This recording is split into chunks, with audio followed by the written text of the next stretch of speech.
সনাতনী ধর্ম মহাসংঘের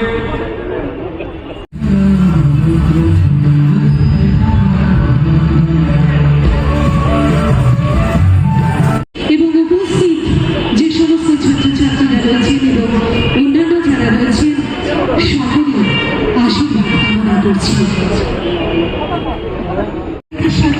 हनुमान समेत श्री रामचंद्र परब्रह्मणे नमः।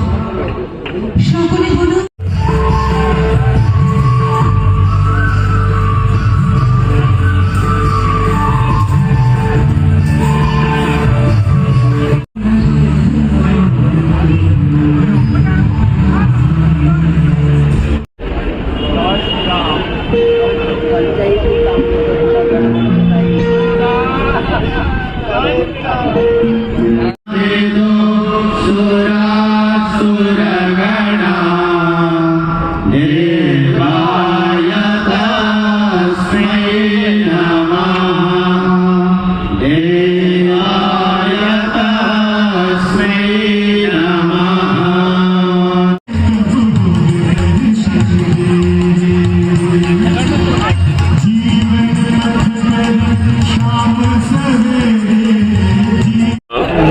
সনাতনী সেবা সংঘের একটা সংগঠনের পক্ষ থেকে আমরা আজকের যে মহা ধর্মসভা এবং আমাদের সহস্র কণ্ঠে গীতা পাঠ সেটার আয়োজন করেছি।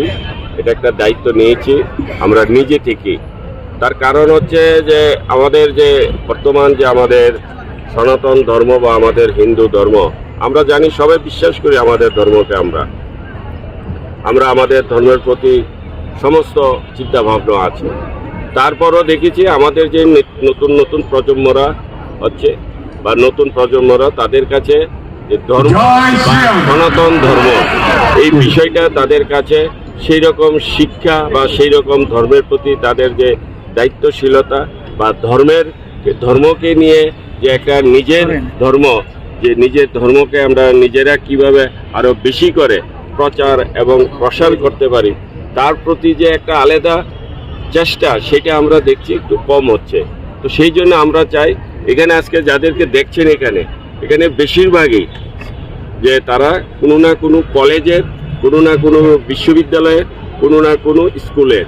আমরা চাই তারা যেন একটু বেশি করে ধর্মের প্রতি যেন তাদের একটা আকৃষ্টতা বাড়ে, ধর্মকে নিয়ে যেন তারা সবসময় একটা চর্চা করে, ধর্ম শিক্ষাটাকে যেন তারা মূল্যায়ন করে। কারণ আমরা সবাই জানি কোনো বিপদে পড়লে আমরা ধর্মকেই ডাকি সবার আগে, ধর্মই যেন আমাদেরকে রক্ষা করবে। তো সেই রকম ধর্ম যেমন আমাদেরকে রক্ষা করে, আমরা যেই রকম বিশ্বাস করি সেই রকম আমাদেরও কর্তব্য যে আমরা ধর্মকে কিভাবে রক্ষা করে রাখবো। কারণ ধর্ম রক্ষিত থাকলেই তো ধর্ম আমাদেরকে রক্ষা করবে। তো সেইগুলিকে মিলেই সেইগুলি সমস্ত কিছু গীতার মধ্যে আছে। সেই গীতাকে আজকে আমরা এখানে তুলে ধরেছি এবং আমাদের এই দিনটা আমরা উপলক্ষ নিয়েছি যে আমাদের যে রামলালার যে আপনার প্রাণ প্রতিষ্ঠা সেটাকে সামনে রেখে আজকে আমাদের এই সহস্র কণ্ঠে গীতা পাঠ। এবং এখানে অনেক বড় বড় সাধু সন্তরা এসছে, আমাদের জগৎগুরু শঙ্করাচার্য এসেছে 2 জন, আমাদের মহামণ্ডলেশ্বর এসেছে কয়েকজন, এইরকম আমাদের ত্রিপুরা রাজ্যের অনেক সাধু সন্তরা এখানে আজকে উপস্থিত আছে। তাদের সামনে আজকে এই মহা ধর্মসভা এবং সহস্র কণ্ঠে গীতা পাঠ আমরা একসাথে করবো, এটাই আমাদের মূল উদ্দেশ্য। ধন্যবাদ।